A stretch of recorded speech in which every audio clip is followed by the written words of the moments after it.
Good day, friends. Welcome to another Word of God. Average Folks in the Afterlife, number 81.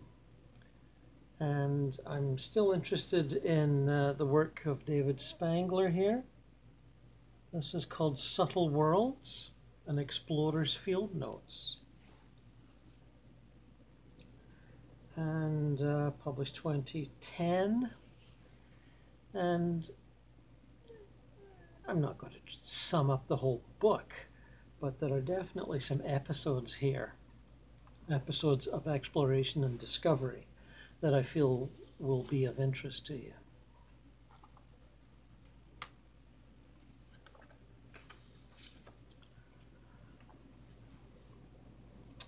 There is a form of psychic perception called psychometry in which a person can hold an object, tune into its subtle field, and read from it all kinds of information.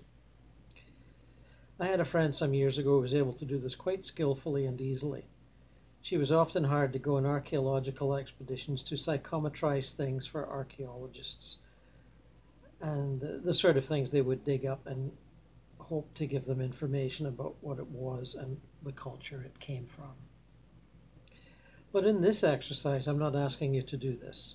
The purpose here is much more modest and simple, which is to become aware of the subtle energies of the incarnate field that surround us all the time, and to experience how these energies can collect into metaphysical tidal pools around objects and places. As you begin to have a feeling of this energy, it opens a door to sensing and perceiving the beings who work or live in these tidal pools.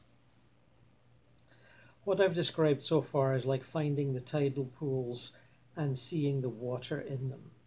That's a start, but if you probe a bit deeper, you will find the metaphysical equivalent of anemones, starfish, and crabs. And at times beings much more powerful than that. Once I was walking from my bedroom into the bathroom when I felt a strong tug on my consciousness. It's a bit like having someone grab your sleeve or your shirt tail and give it a pull, only it happens energetically. This has happened many times over the years, and when it does, I pause and shift my attention to the subtle energy field around me. In this case, I was truly surprised to find a group of small beings extending themselves somewhat from the wall of the bedroom. They did not look much like much more than blobs with eyes to me, like giant single-celled organisms. But as I watched, a facsimile of a human face appeared in many of them. They spoke in unison like a choir, and they all said, "Go outside, David, go outside." I asked who and what they were and why I should go outside. They said that they were beings who lived in the walls of buildings and acted as intermediaries in the flow of subtle energy between the interior of the building and the world outside. Their task was to make the energetic walls of a building like my house more permeable and to regulate the energetic relationship between, in this case, the house and the surrounding environment. As to why they wanted me to be outside, they said they could feel that my energy was becoming too housebound. I will admit I do have a tendency to stay indoors a lot when I'm working on a project and forget to go out. There were beings outside, they said, in the trees and bushes mainly, who had told them they wanted to charge up my energy field, and I needed to go outside to do that. I must say it's nice to know my backyard cares for me. So I went outside, and indeed I felt much better for having done so. A biologist friend of mine used to put a bucket in a pond and extract it full of pond water. Then he would just sit and stare at the water, paying close attention to it. One day I asked him about this, and he said, "I'm observing the life that's in this water as it gives me clues about the overall state and health of the pond." He then had me look, and sure enough, there were all kinds of small critters floating and swimming in the water and the bucket, not to mention the microbes, of course. They were not visible without a microscope. In an analogous way, when I sit here and contemplate the room around me, I'm aware of a host of different kinds of simple non-physical life forms. Just this one room is a whole ecology by itself, much less the whole house. Just as a house is a place that a great many physical creatures other than its human owners call home, insects, bacteria, maybe birds, maybe mice, and other kinds of critters, the same is true in the subtle worlds. I'm aware, for instance, of what I call the house spirit or house angel, a being who overlights the house as a whole and all of us as a family who live within it. The idea of house spirits is an ancient one. In our case, it's a field of energy enfolding the house and the ground it stands on. We have fir and maple trees near our house, and I can feel that energy as part of the house energy as well. In this room, I'm aware of the tiny spirits in the walls and ceiling. I'm aware of the simple beings who have associated themselves with certain objects in the room, and rather more powerful beings who are connected to my altar. As I say, it's a very rich tide pool. The point is that you don't have to reach out to vast cosmic or planetary realms of consciousness to make contact with the subtle worlds. The subtle energy field of the planet is all around us and all the time, and it is filled with the tidal pools that we have created where simple beings of one kind or another can live and be nourished by our energy and perform simple tasks that aid them in the growth of their consciousness. The ecology I described for my room is true in principle for any room.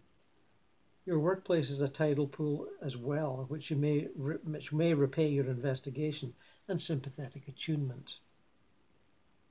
Most of us ignore these tidal pools, being unaware of them, and we are ignored for the most part in turn by the beings within them. Although I call them simple beings who live at the interface between the planetary energy field and the ocean of light and energy found in the transitional and higher order worlds, they can still be quite powerful as allies. If I send them love and appreciation as fellow life forms, they will respond. Their love and appreciative energy coming back can totally change the atmosphere in a room, filling it with blessing. In effect, when we notice them and acknowledge them, even by so simple an act as saying hi to a room when we enter it and filling it with a wave of our love, they will notice us in return. Their consciousness is heightened by the energy we send them, and a relationship begins to build.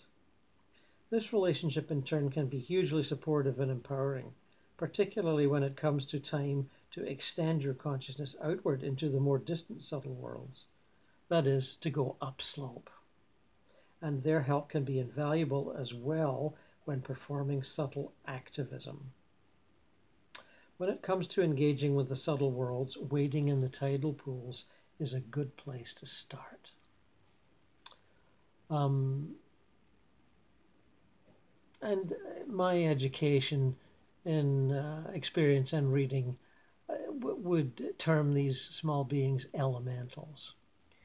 And you can find as far back as Madame Blavatsky joking about mischievous elementals.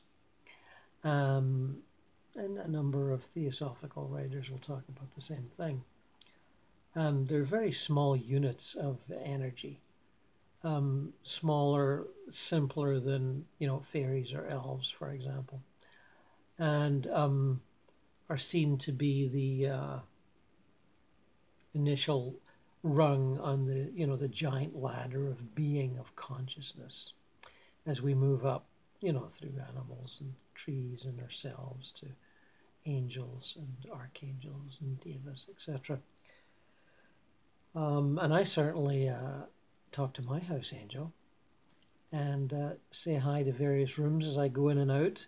And as I've been in this house about 12 years now, maybe even a little longer, you sense these little elementals around the house, and they have their own little fiefdoms, their own little spheres of influence.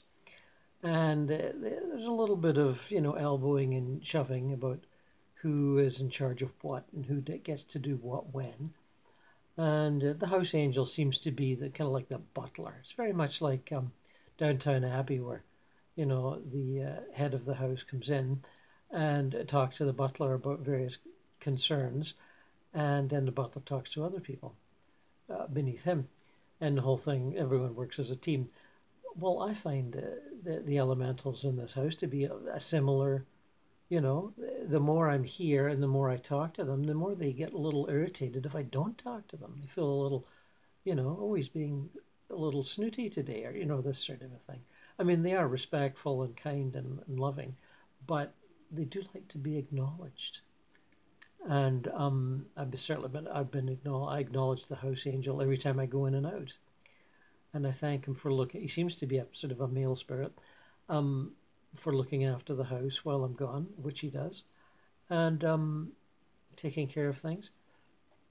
And but it took me a while to get used to the littler elementals that seemed to be filling up the rooms.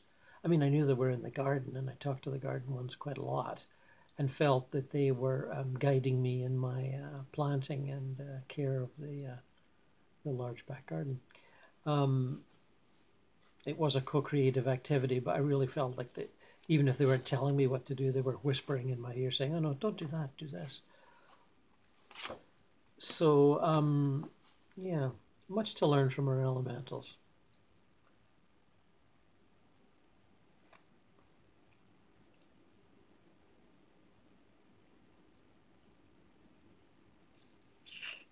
He makes a reference to Rod Serling's series, The Twilight Zone, and crossing into it. And he says he calls that the subtle realm, he calls it the imaginal. In most esoteric and psychic traditions, this realm is called the astral, so called because in Middle Ages those who worked with it clairvoyantly perceived its substance sparkling like the stars and named it astral, which meant star-like in Latin. But I call it the imaginal because, like the Twilight Zone, it's a dimension of imagination, or more precisely, a realm strongly influenced and shaped by the power of imagination, particularly when backed up by emotion and subtle energies. The imaginal realm is part of the incarnate realms. It might be thought of as a realm of undifferentiated creative substance, possessing no character by the one doing the molding. Possessing no character of its own, but therefore able to be molded into anything and given character by the one doing the molding. As such, it has many possible uses, particularly in the areas of manifestation and creativity. Using the astral or imaginal dimension as a tool in manifestation is a traditional part of esoteric and magical teaching, and outside the scope of these field notes. The imaginal can be a place where our collective imaginations run wild, creating images that then can be picked up and read by someone who is sensitive to the subtle realms. The challenge is that these images may not reflect anything real, but just express the fears that are in the collective human unconscious. Once I was entertaining a friend who lived in Europe but was visiting me in the States. It was a time of tension between the United States and the Soviet Union. There was concern that a new world war might break out, with Soviet forces invading Germany and sweeping westward across Europe. My friend was concerned and asked if I'd tune in and see what I could from an inner perspective whether war might break out. If so, he would move himself and his family to be out of harm's way. This kind of prophetic perception is not something I'm particularly good at, though I have had a few successes over the years, and I would agree with that. But that evening I saw what amounted to a small movie with tanks rolling across the countryside and jet fighters engaged in dogfights over European cities. It certainly looked like war, and I told my friend so. After he went to bed, however, I began to question what I had been seeing. It had been very vivid, but in some ways its very vividness made it suspect to me. Further, for all the sound and fury the images represented, there was a curious lack of energy about them, as if they were hollow with nothing backing them up. I decided to tune in again now that I was alone and see if I saw the same things, and as it turned out, I didn't. There were no signs or images of war at all. I realized then that what I had seen was a movie in the imaginal realms which had been attached to my friend, who was newly arrived from Europe. It obviously represented some strong fears that many Europeans had, and was their imagination of something that could happen or that they feared would happen.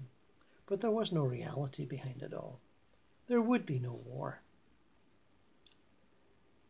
I told my friend when he got up in the morning, and he was very much relieved. But he shared with me as he was going to bed. He tuned in as well and had been reassured by his intuition and inner contacts that all was well. So in some manner, the playing of that movie in his presence helped to discharge the energy of fear it and he was carrying.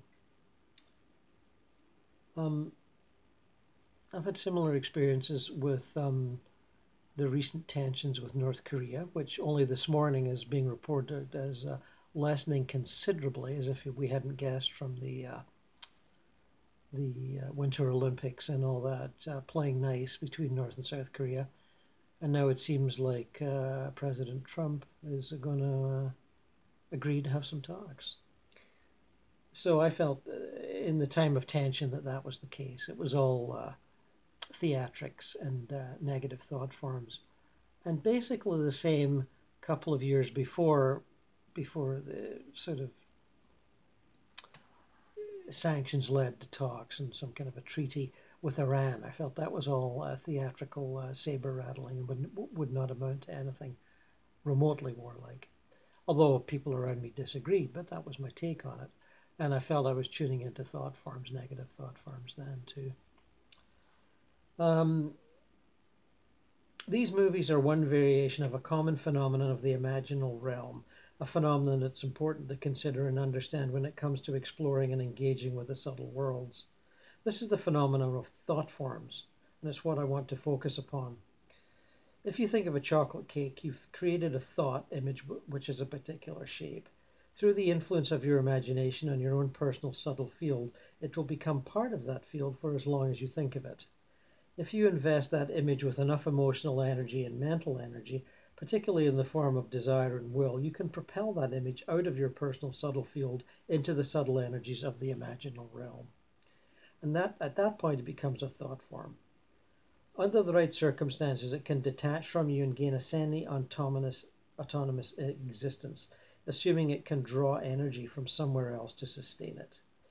If someone else draws the thought form into their personal subtle field, they may find themselves suddenly and unaccountably thinking of and desiring a chocolate cake. Good example. Most thought forms are created willy-nilly in moments of intense emotion and lack any consistent or persistent follow-through that would bulk them up energetically and sustain them in existence.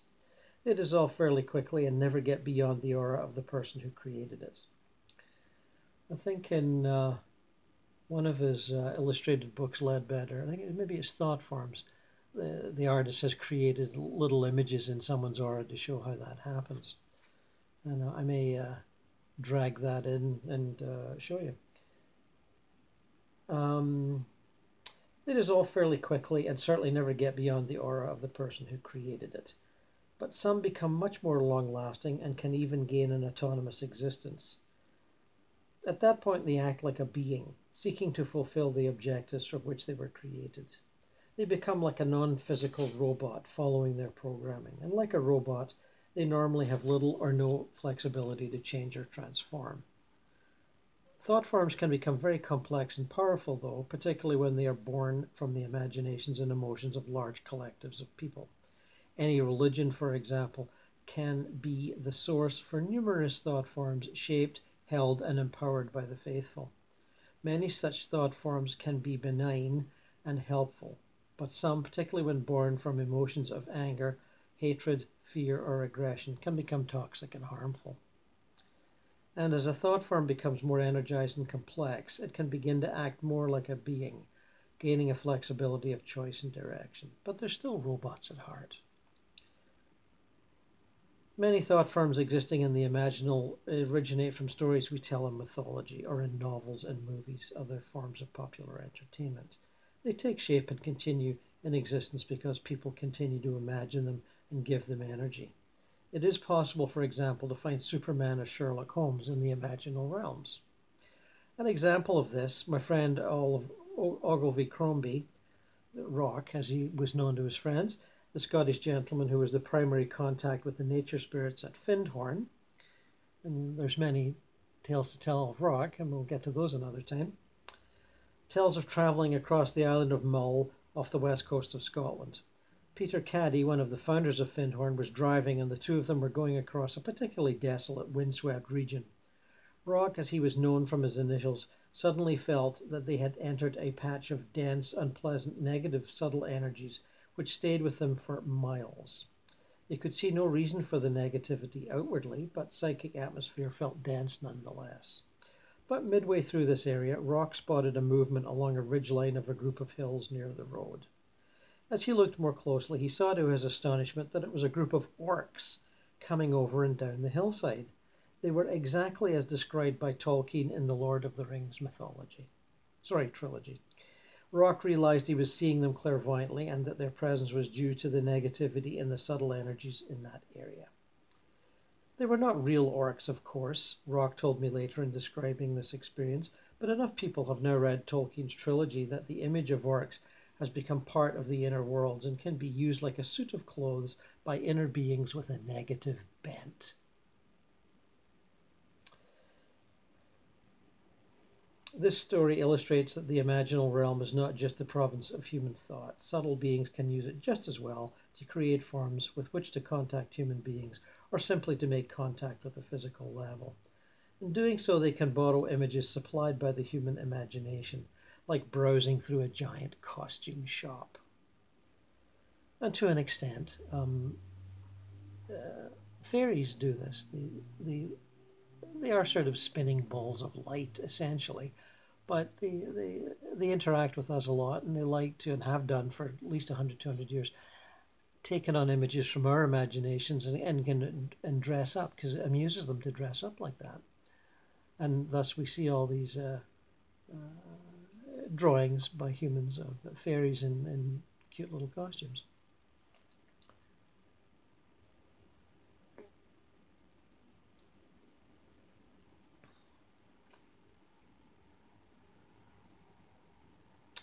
One of my favourite thought form stories occurred when I was in England and visiting friends in Oxford. C.S. Lewis, the author of the Narnia Chronicles, etc., etc., is buried there in Holy Trinity Churchyard. As a fan of many of his books, I wanted to pay my respects at his grave. I knew full well that he wouldn't be there, but it seemed the thing to do, and the burial ground is a beautiful spot. When we got to his grave, I stood there looking at it and thought of all the pleasurable moments I had spent reading his books. Suddenly the man himself appeared standing at the end of his grave. This surprised me greatly. Was he earthbound, tied to the resting place of his body? As I wondered at this, I felt a lovely blessing coming from this entity. Then it just stood there, staring benignly at me, or actually, as I realized in the moment, through me.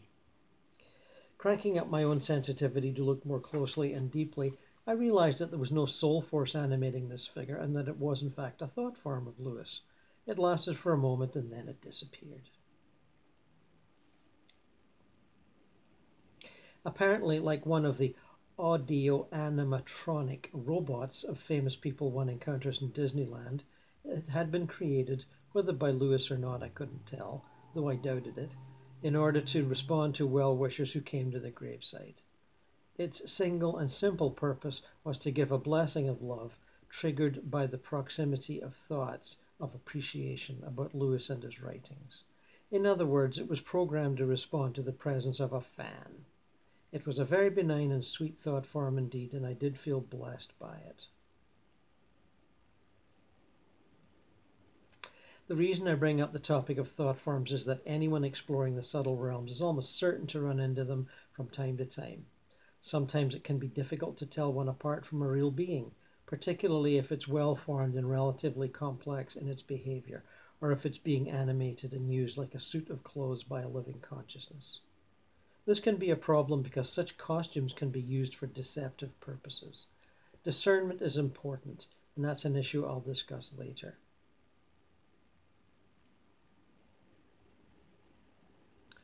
When you're getting training on the inner realms by a guide or a master, that's one of the things they'll do to test you. Create a thought form and see if you react to it as something real or realize that it's a thought form. And there's many examples of this. I had a few myself. when I think I told this story before in one of my videos, getting out of my body one night 20 odd years ago. And in my bedroom of the time, not this house, I found a little cartoonish demon that wouldn't let me go any farther, and I had to fight with it. And it was an energetic fight, make no mistake. And I got back to my body, sort of hot, sweaty, and more than a little upset. Because I thought, oh, he's going to be there every time I try to get out of my body. And I stayed awake for an hour or so reading, and then, fell asleep and was able to get out of my body later. But it was a test, and masters and guides will use thought forms as one or other of tests, not just the one I mentioned.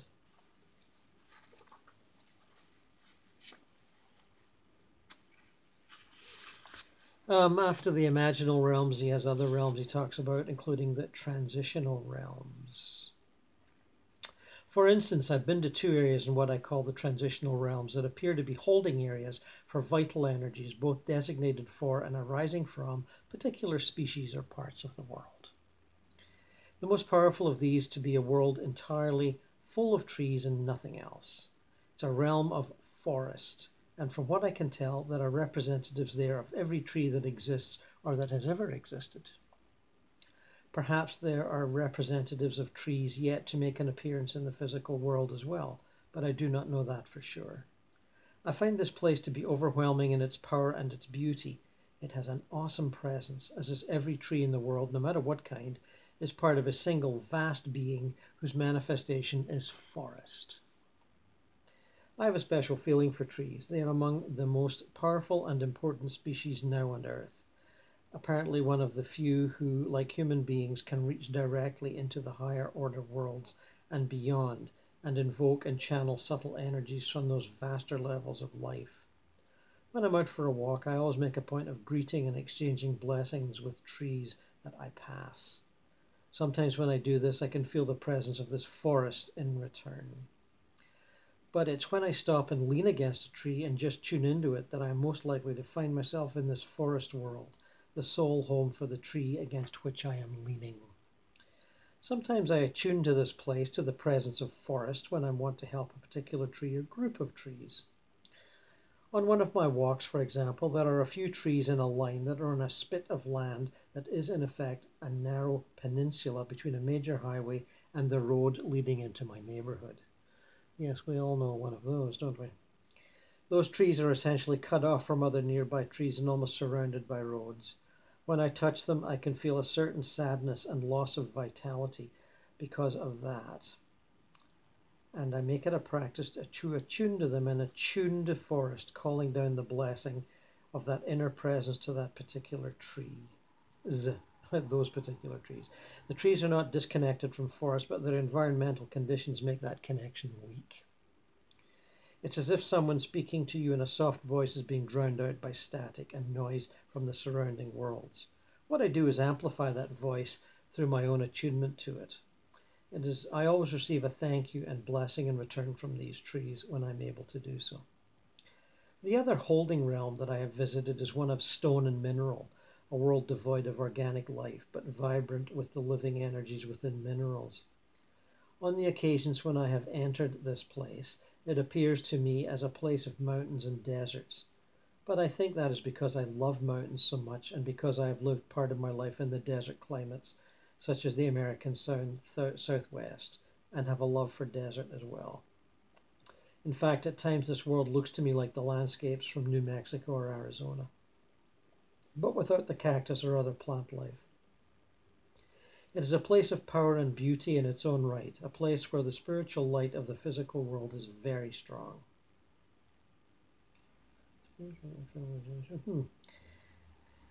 On rare occasions in both these places, in the world of forest and the world of stone, I have encountered nature beings who work there or at least tap into these archetypal places to withdraw vital energies that are then passed on to individual trees and to specific landscapes. But for the most part, when I have been privileged to enter them, there is a spaciousness and purity unalloyed with any other consciousness of life except that of forest or stone. I suspect that these worlds are themselves contained and created by one or more vast beings who operate on a planetary scale. These realms seem to be intermediate states in the process by which the idea of forest and trees and the idea of stone and mineral are translated from the formative and creative consciousness of a being. Perhaps the world soul, perhaps something much more cosmic in nature, perhaps the generative mystery in itself, into actual physical form and expression in the incarnate realm. What kind of beings inhabit the transitional realms? A nearly infinite number, really. There are beings whose entire function is one of transformation, making connections, enhancing circulation, and the like. And there are beings who perform that function when needed, but who have other tasks as well, and who may not spend much time in the transitional realms. As I understand it, every terrestrial species of plant and animal, including us, has his partner or partners within the transitional realms, providing a connection where needed between that species and the organisms within it and the higher order worlds. Because every organism, plant or animal is part of nature, and the most common designation for this wide panoply of subtle workers is nature spirits, though they may be known by other names as well in various cultures around the world. In my own case, the primary link for each of us as individuals between our physical selves and our higher order selves or souls is, as I've said, the incarnate soul or higher self. In a manner of speaking, this is our own private transitional being. More precisely, it is our soul performing a transitional function and acting as a transitional being within our individual incarnation system.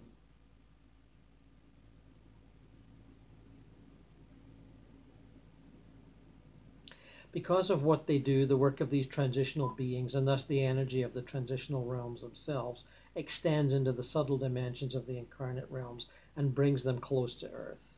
Although the energy of the transitional realms can reach nearly to the top of the planet's energy hill, at this level where they meet and enter the planetary aura, their basic energy is only a step or two upslope of where we are most of the time. For this reason, transitional beings are among the easiest for us to become aware of or to contact, as is evidenced by the rich folklore of interaction with these kind of beings in all the cultures of the world. And there is a little more, but I think we've run out of time for this particular video. And fascinating stuff, all of it. And I trust that was of pleasurable, educative enjoyment to you. And we'll talk again soon.